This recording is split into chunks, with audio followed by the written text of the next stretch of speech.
Hola y bienvenidos a un nuevo video. En este caso tenemos un ejercicio en dos dimensiones de un tiro oblicuo, el cual nos dice que la trayectoria de una bala viene dada por la ecuación y igual a x menos 0.005 x cuadrado. Nuestra ecuación que describe la trayectoria de la bala vendría a ser esta.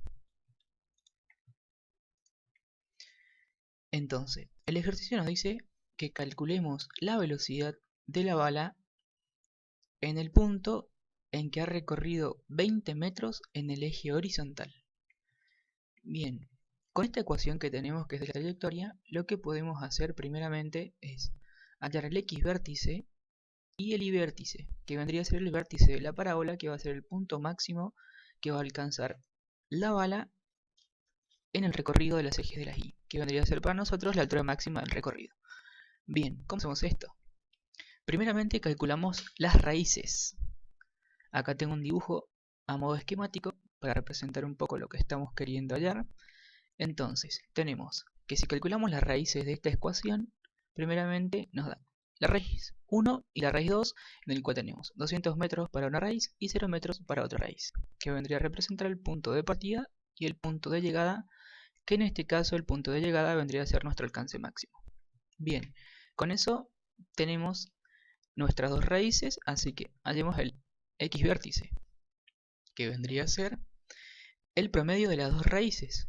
Se recordarán un poco del área de matemática, el cual nos dará x1 más x2, que son la suma de las dos raíces, dividido 2, el cual nos dará un valor de 100 metros. Con esto hallamos el x vértice. Bien, ahora tratemos de buscar el y vértice. Si recordarán, el y vértice lo obtenemos al reemplazar el valor de x vértice en la ecuación en este caso la ecuación de la trayectoria, que nos viene descrita por y igual a x menos 0.005 x cuadrado. Al reemplazar este valor en la ecuación, el x vértice nos dará un valor del y vértice que será 50 metros, que en este caso es el valor que a nosotros nos interesa, que sería la altura máxima. Bien, el ejercicio nos pide la velocidad cuando ha recorrido 20 metros horizontalmente. Comencemos con la ecuación del recorrido. Reemplacemos el valor que recorrió horizontalmente, 20 metros, el cual nos dará un valor para i de 18 metros. Es decir, que cuando recorre 20 metros horizontalmente, el objeto ha logrado una altura de 18 metros. Ahora, ¿qué velocidad tendrá en esa altura? Si recordemos un poco las ecuaciones de mRV, tenemos que la velocidad final al cuadrado menos la velocidad inicial al cuadrado, hablando siempre del eje y, que es donde se produce el momento acelerado, el movimiento acelerado, va a ser igual a 2 veces la aceleración por la variación del desplazamiento. ¿Qué queremos hallar con esta ecuación? Bien, con esta ecuación lo que vamos a hacer es hallar la velocidad inicial del objeto en el eje de la y. ¿Cómo hacemos esto? Sabemos que la velocidad en el punto máximo, es decir en los 50 metros, va a ser igual a 0. Por lo tanto, directamente de esta ecuación nos queda reemplazar los valores para obtener la velocidad inicial. En este caso la velocidad inicial nos da un valor de 31.6 metros sobre segundo. ¿Qué hicimos? De esta ecuación despejamos la velocidad inicial en i. Nos quedó que la velocidad inicial en i menos la velocidad inicial en i al cuadrado va a ser igual a 2 veces la aceleración por i. Cuando reemplazamos la aceleración por la aceleración de la gravedad, se nos va este menos de este lado con el signo negativo de la aceleración. ¿Por qué? Porque la aceleración de la gravedad, en este caso, en el primer tramo del movimiento, va en sentido opuesto al movimiento. Por lo tanto, la aceleración es negativa. Esto es lo que nos permite a nosotros calcular la raíz de todo este lado de la ecuación. De lo contrario, al reemplazar la aceleración por la aceleración de la gravedad, si este lado nos quedara negativo, sería imposible calcular la raíz. Bien, no reemplazo los valores para que no se me quede muy amontonado todo, así que únicamente dejo expresado la ecuación y pongo el valor final. En este caso, el valor final es 31.6 metros sobre segundo, que es la velocidad inicial en el eje de la y. Ahora, con este valor procederemos a hallar la velocidad en el punto en que ha recorrido 20 metros horizontalmente. Con la misma ecuación, lo que hacemos es despejar la velocidad. En este caso, la velocidad que tendrá en ese punto. En este caso, despejamos la velocidad final, que es lo que nosotros queremos hallar. Entonces, despejando la velocidad final, nos quedará la raíz cuadrada de la velocidad inicial. Recuerden que pasamos la velocidad inicial para este miembro, el cual nos queda positivo. La velocidad inicial al cuadrado más 2 veces la aceleración por la variación del desplazamiento. Bien, al reemplazar la aceleración por la aceleración de la gravedad, que va en sentido opuesto al desplazamiento, tenemos que nos queda negativo esta parte. Entonces, al hacer los cálculos y sacar la raíz cuadrada, nos queda que la velocidad en el eje de las y, cuando la bala ha recorrido 20 metros horizontalmente, es de 25.3 metros sobre un segundo. Si comparamos esta velocidad con la velocidad inicial, vemos que es mucho menor.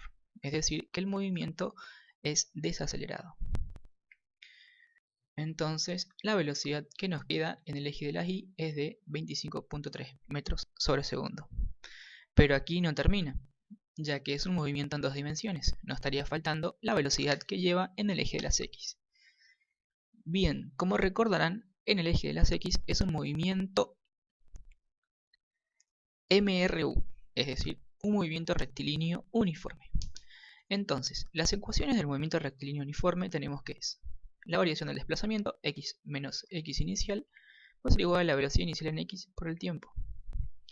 Pero bueno, en este caso nos estaría faltando el tiempo para poder hallar una velocidad en x, ya que los desplazamientos tenemos que es 50 metros, que sería el x vértice, la mitad del recorrido, y 200 metros, que sería el alcance máximo. Entonces, ¿cómo hacemos para hallar el tiempo?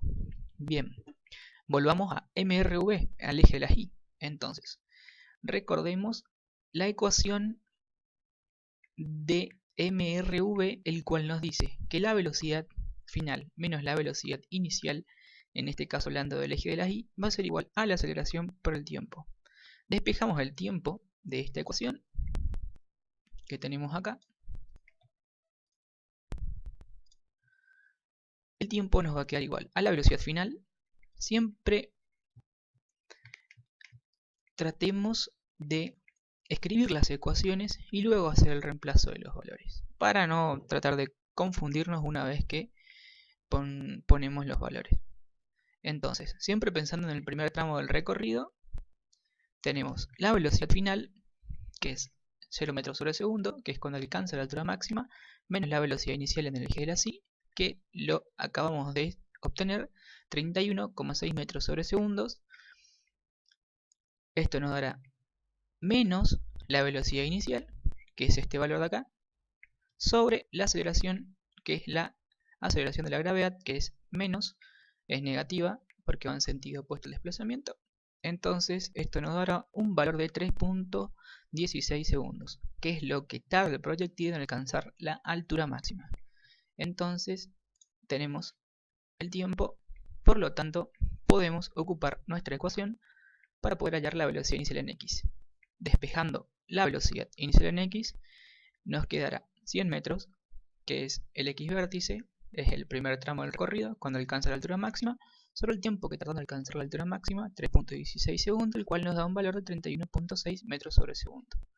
Con esto tenemos la velocidad, es decir, que tiene el proyectil, tanto en el eje de las x como en el eje de las y, cuando ha recorrido 20 metros horizontalmente. El segundo punto nos dice que expresemos las ecuaciones de la posición en función del tiempo. Bien, las ecuaciones de la posición en función del tiempo son las ecuaciones del eje de las y, del eje de las x y del eje de las y. Bien, la ecuación del eje de las x es una ecuación de MRU.